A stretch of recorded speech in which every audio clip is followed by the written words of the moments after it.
বাংলাদেশের প্রধানমন্ত্রী পদ থেকে ইস্তফা এবং তারপরই ঘর ছাড়া শেখ হাসিনা। সেখানকার অশান্তির জেরে প্রধানমন্ত্রী পদ থেকে ইস্তফা দিয়েই দেশ ছাড়েন তিনি। আপাতত ভারতেই আশ্রয় নিয়েছেন তিনি, কিন্তু প্রশ্ন উঠছে তিনি কি ভারতেই পাকাপাকিভাবে থেকে যাবেন, নাকি ভারত তার সাময়িক ঠিকানা?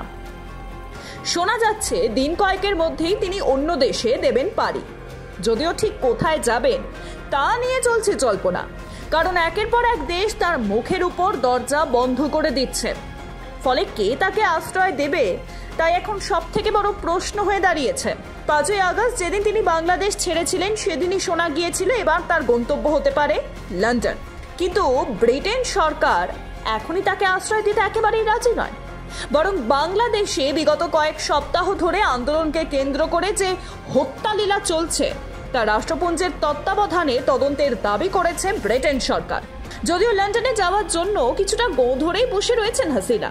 সূত্রের খবর, লন্ডনে রাজনৈতিক শরণার্থীর মর্যাদা পাওয়ার ক্ষেত্রে এই মুহূর্তে হাসিনার একমাত্র ভরসা তার বোন শেখ রাহানার কন্যা তুলিপ সিদ্দিকী। তিনি লেবার পার্টির সংসদ সদস্য, এছাড়াও ব্রিটিশ সংসদের ট্রেজারির অর্থ সচিব পদে আছেন। ফলে বঞ্চির রাজনৈতিক প্রভাবকে কাজে লাগিয়ে ব্রিটিশ সরকারের সম্মতি আদায় করা যায় কিনা এখন সেটাই দেখার। এছাড়াও শোনা যাচ্ছিল আমেরিকাতেও যেতে পারেন হাসিনা, যদিও তার ভিসা বাতিল করে দিয়েছে আমেরিকা।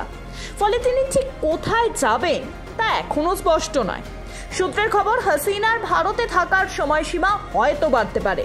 আবার শোনা যাচ্ছে বেলারুসেও যেতে পারেন তিনি। বেলারুসে যেহেতু যুদ্ধাপরাধী আইনে অভিযুক্তদের বিতাড়িত করার কোনো চুক্তি বা নিয়ম নেই, সেই কারণেই সেই দেশে আশ্রয় নিতে পারেন হাসিনা। এছাড়াও ভারত সহ একাধিক দেশই আন্তর্জাতিক চুক্তির অধীনে রয়েছে, যেখানে যুদ্ধাপরাধী বা আন্তর্জাতিক অপরাধে অভিযুক্তদের আশ্রয় নেওয়া যায় না। কিন্তু বেলারুসে এমন কোনো নিয়ম না থাকায় নিরাপদে আশ্রয় হিসেবে ওই দেশকেই বেছে নিতে পারেন হাসিনা।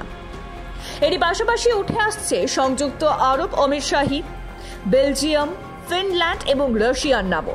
জানা গিয়েছে দেশ ছাড়ার পর মানসিকভাবে বিপর্যস্ত হয়ে পড়েছেন শেখ হাসিনা। কার্যত পাথরের মতো হয়ে গিয়েছেন তিনি। সোমবার ভারতে আসার পরই রাতে তার সঙ্গে দেখা করতে যায় জাতীয় নিরাপত্তা উপদেষ্টা অজিত ডোভাল। কিন্তু হাসিনার মানসিক অবস্থা এখন এতটাই খারাপ যে কোন দেশে তিনি আশ্রয় নিতে চান এই প্রশ্ন নাকি তাকে করতেই পারেননি ডোভাল। তাই ধাক্কা সামলানোর জন্য আপাতত তাকে কিছুটা সময় দিতে বলা হয়েছে। এমনকি হাসিনাকে সময় দেওয়ার কথা জানিয়েছেন বিদেশমন্ত্রী এস জয়শঙ্করও। Bureau report, Ritam Bangla.